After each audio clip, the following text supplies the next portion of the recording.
గరుడ పురాణం మానవ జీవితం, మరణానంతర జీవితం గురించి వివరిస్తుంది. ఈ పురాణం ప్రకారం సూర్యాస్తమయం తర్వాత అంత్యక్రియలు చేయకూడదు. ఎందుకంటే ఆ సమయంలో స్వర్గద్వారాలు మూసుకుపోతాయని నమ్ముతారు. అష్టాదశ పురాణాల్లో గరుడ పురాణానికి ఎంతో ప్రత్యేకత ఉంది. మహావిష్ణువు గరుడ పురాణానికి అధిపతి. కేవలం మానవ జీవితానికే కాదు, మరణం తర్వాత జీవిత ప్రయాణం గురించి కూడా ఇందులో వివరంగా వర్ణించబడింది. గరుడ పురాణంలో దహన సంస్కారం గురించి కూడా అనేక ముఖ్యమైన విషయాలను వివరించడం జరిగింది. చనిపోయిన తర్వాత మృతదేహాన్ని ఒంటరిగా ఎందుకు వదలకూడదు? అంత్యక్రియలు అయిన తర్వాత ఎందుకు వెనక్కి తిరిగి చూడకూడదు? ఇలా అనేక విషయాల గురించి వివరించబడింది. ఇది ఇలా ఉంటే, గరుడ పురాణం ప్రకారం సూర్యాస్తమయం అయిన తర్వాత అంత్యక్రియలు జరిగితే ఏమవుతుంది? ఎందుకు సూర్యాస్తమయం అయిన తర్వాత అంత్యక్రియలు చేయరు అనే దాని గురించి తెలుసుకుందాం. సూర్యాస్తమయం అయిన తర్వాత ఎందుకు అంత్యక్రియలు చేయరు? గరుడ పురాణం ప్రకారం చూసినట్లయితే, సూర్యాస్తమయం అయిన తర్వాత అంత్యక్రియలు చేయకపోవడం వెనుక బలమైన కారణం ఉంది.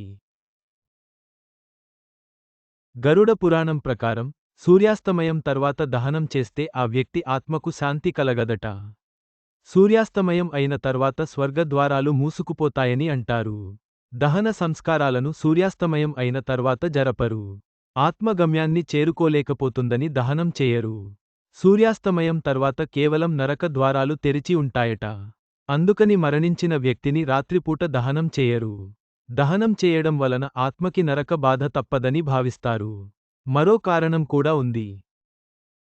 అదేంటంటే, అంత్యక్రియలు సూర్యాస్తమయం తర్వాత జరిపితే ఆ వ్యక్తి ఇంకో జన్మలో ఏదైనా శరీరభాగాల లోపంతో జన్మించే అవకాశం ఉంటుందట. ఈ కారణంగానే రాత్రిపూట అంత్యక్రియలు జరపరు. అంత్యక్రియలు ఎవరు చేస్తే మంచిది? అంత్యక్రియలు అనేవి తండ్రి, కొడుకు లేదా సోదరుడు, మనవడు చేయవచ్చు. లేదంటే కుటుంబంలో ఏ పురుషుడైనా చేయొచ్చు. గమనిక: ఈ కథనంలో మీకు అందించిన సమాచారం, సూచనలు పూర్తిగా నిజమైనది, ఖచ్చితమైనది అని మేము చెప్పలేము. నిపుణుల సూచనల ప్రకారమే మేము ఈ సమాచారాన్ని అందిస్తున్నాం. వీటిని పాటించే ముందు ఖచ్చితంగా సంబంధిత రంగంలోని నిపుణుల సలహా తీసుకోవడం మంచిది. గరుడ పురాణం ప్రకారం, ఆత్మశాంతి కోసం సూర్యోదయం తర్వాతే అంత్యక్రియలు నిర్వహించడం ఉత్తమం. నిపుణుల సలహా తీసుకోవడం మంచిది.